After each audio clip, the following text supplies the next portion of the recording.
Cynthia Arnson is director of the Wilson Center's Latin American program. She joins us to talk about the 2014-2015 electoral cycle in Latin America. Cindy, welcome to Now. Thanks for joining us. Thanks, John. So I see it referred to as a super cycle. Why a super cycle? Is it just because there's so many elections over the course of a couple of years? That's precisely the issue. Between 2009 and 2016 into next year, there will be something like 34 presidential elections in the hemisphere, and that's not counting the legislative elections or the municipal elections. And so this is a very positive sign in that it shows that the way that countries in Latin America change the head of state is through elections.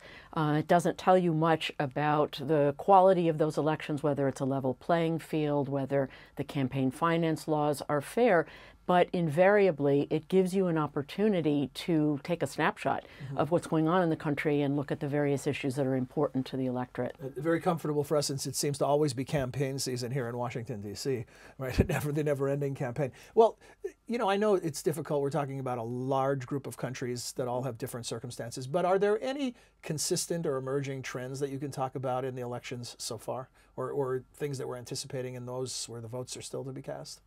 There are many elections in which a president has either come back to power after sitting out a term or has been reelected. I think that's probably the dominant cycle in South America, in Brazil, in Uruguay, in Chile, in Colombia. There have either been consecutive reelections or people that have sat out a term and come back.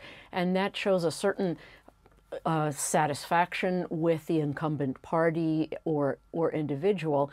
There is some concern that the amount of reelection and also the constitutional efforts in many countries to change the constitution so you can have indefinite numbers of reelections are part of a negative trend for the hemisphere, that this is a manifestation of a hyper-presidential system, that there for so many years have been strongmen and caudillos, that a tradition that the hemisphere has very much been trying to get away from. So there are people who see term limits as healthy for democracy. Does it say anything about future generations of leadership? Are there not enough new leaders emerging so that old leaders can be reelected?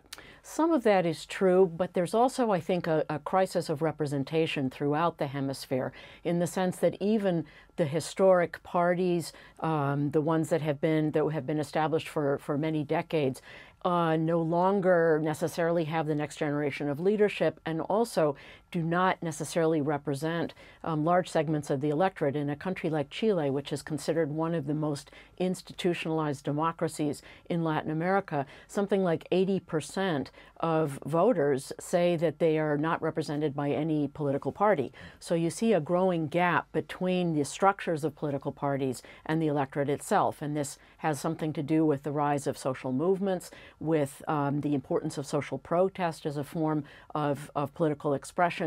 People take to the streets as opposed to channeling their demands through political structures. I'm going to name a couple of countries with significant races coming up and ask you to give us a little thumbnail of what's going on, what the circumstances are. Guatemala. Well, Guatemala is a country that has not had stable, continuous parties for as long as I can remember. The parties tend to be vehicles that are formed around a particular personality. They're very unlikely to have duration over time and to survive over time. So there's a very fragmented political system, a very volatile electorate, and also very low levels of electoral participation. And I think the expectation is, going into the elections later this year in 2015, that the wife of a former president, Alvaro Colom, his wife's ex-wife is Sandra Torres, that she stands to have the strongest chance of winning the election. But the party system is not strong. The crisis of institutions is very deep. The problem of crime and organized crime having a presence in the economic and political and social life of the country is also a great concern, particularly at the local level. Argentina, with the under the cloud of this either murder or suicide, depending on what the investigation unfolds, or how it unfolds. It really has thrown a whole new dynamic into the race. Before, the two major candidates were both from within the Peronista party. One critical of the current president, Cristina Fernandez de Kirchner, and the other more supportive and seen as part of the support coalition for the government. And now all of the doubts that have been raised about the government's consistency and complicity in the death of the prosecutor, Alberto Nisman, is very problematic. But again, the elections are going to be held in October. There's a lot of time between when this scandal broke and the actual balloting. There's not a sense that the major conservative candidate, Mauricio Macri, has much of a national following. He's a very strong candidate in the greater Buenos Aires area and has a lot of support, but whether that is throughout the country, one doesn't know. Argentina is a country that has low levels of institutionalized parties beyond Peronism.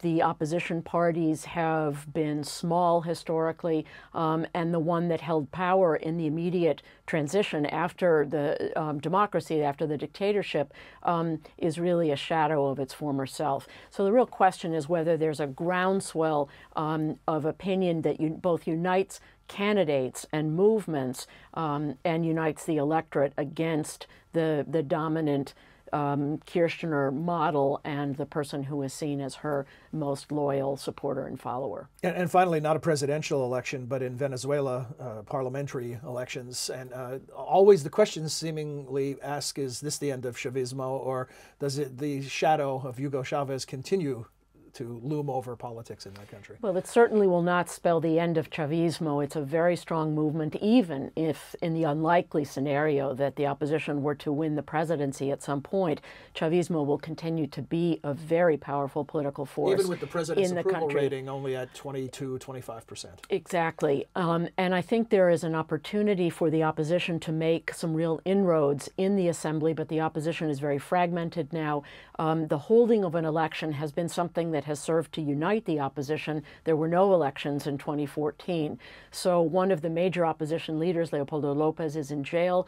The repression against the demonstrations and demonstrators that took place in February of 2014, almost exactly a year ago, has served as an object lesson that taking to the streets is going to be met with very harsh live fire response by the government. There are accusations that the opposition itself was responsible for many acts of violence. But there is a strong sense in Venezuela that elections are really the path to changing things. So it's really, which is good news. Probably some of the only good news. Which leads to a quick final question, and only a couple seconds for a big question. But back to the big picture. Just looking at the hemisphere and looking at Latin America in its totality, the health of democracy and democratic movements. How's it doing? It's doing well overall, but the real question is going beyond elections as a way of transferring power and building in the real substantive dimensions of democratic governance, which include the rule of law, which include strong institutions, which include checks and balances, and those things have been eroded in several countries, starting with Venezuela and moving through Ecuador and Bolivia and Argentina, Nicaragua. But there are other countries where institutions are strong. There is an independent judiciary, but I think it's a remaining challenge for the whole hemisphere to strengthen the rule of law. Thanks, Cindy. Thanks for joining us. Thank you.